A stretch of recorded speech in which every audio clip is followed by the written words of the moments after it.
Today,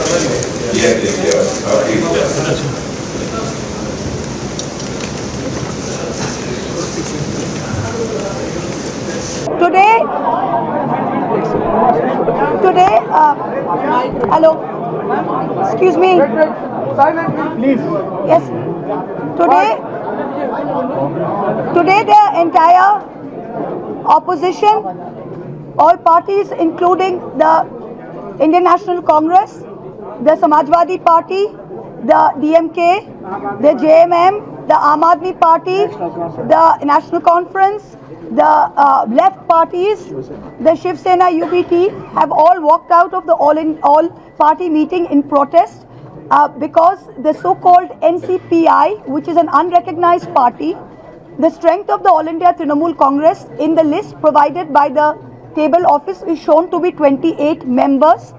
These so-called rebel 20 MPs, their merger has not been approved by the Speaker. The 20 disqualification petitions are still pending. After the 91st Amendment, there is no room for a separate block.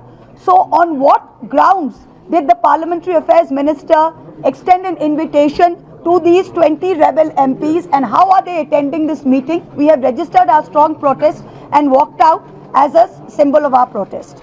Thank all the opposition And we thank all our opposition parties. Same is the case of Shiv Sena. In the case of Shiv Sena, there is no such term as affiliation. The Honourable Speaker has written affiliation is granted to them. Where is that term in the books of law?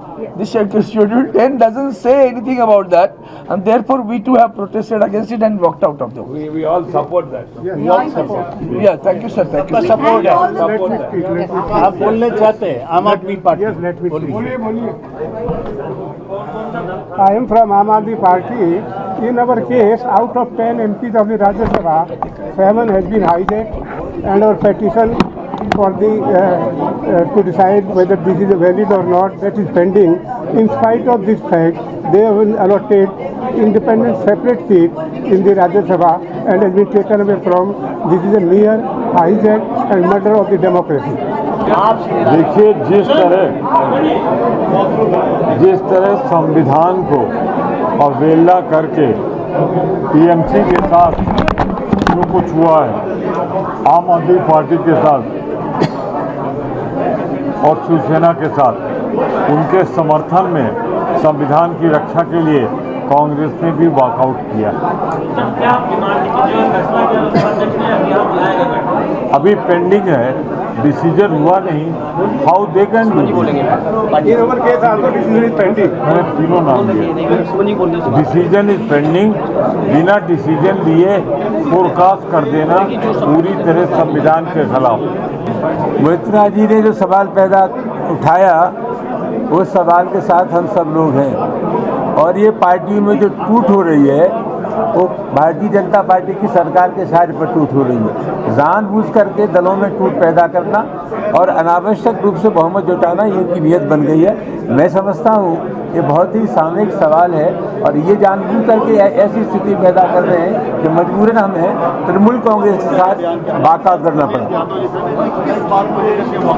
मैं झारखंड मुक्ति मोर्चा की तरफ से मैं भी इस walkout में शामिल हूँ, और जिस तरह से पूरे देश में दूसरी पार्टी के सांसदों को तोड़ा जा रहा है, अपने पाले में किया जा रहा है, ये लोकतंत्र के लिए अच्छा नहीं है। हमारे देश में लगता है कि लोकतंत्र की जगह अब एक तंत्र आने वाला है। हम सभी लोगों ने वॉकआउट किया है, क्योंकि महाराष्ट्र से जो अभी टूट कर जो लोग आए हैं, उनको अभी तक स्पीकर ने मान्यता नहीं दी है। इसके बावजूद उन्हें पार्लियामेंट्री अफेयर मिनिस्टर ने यहाँ इन्वाइट किया है इस ऑल पार्टी मीटिंग में। इसका हम विरोध करते हैं जेएमएम की तरफ से। देखिए, टीएमसी के साथियों ने बैठक के साथ ही सवाल उठाया कि टेबल ऑफिस से जो एमपी की सूचना आप लोगों के पास भी गई होगी, उसमें तृणमूल कांग्रेस के 28 सांसद दिखाए गए, और उसके बावजूद जो तैमूर से अलग हुए दल, एक जो नया ग्रुप है 20 एमपीज़ का, वो 20 एमपीज़ के ग्रुप को यहाँ निमंत्रण दिया गया, जबकि स्पीकर साहब ने अभी उनकी पिटीशन पे कोई फैसला नहीं लिया। मैं समझता हूँ टोटल का टोटल ये पूरा प्रोसेस जो सरकार कर रही है, ये अनडेमोक्रेटिक है, अनकॉन्स्टिट्यूशनल है। डेमोक्रेसी की हत्या के हर संभव जो प्रयास सरकार कर रही है, विपक्ष पुरजोर तरीके से उसके खिलाफ लड़ाई लड़ने का काम कर रहा है।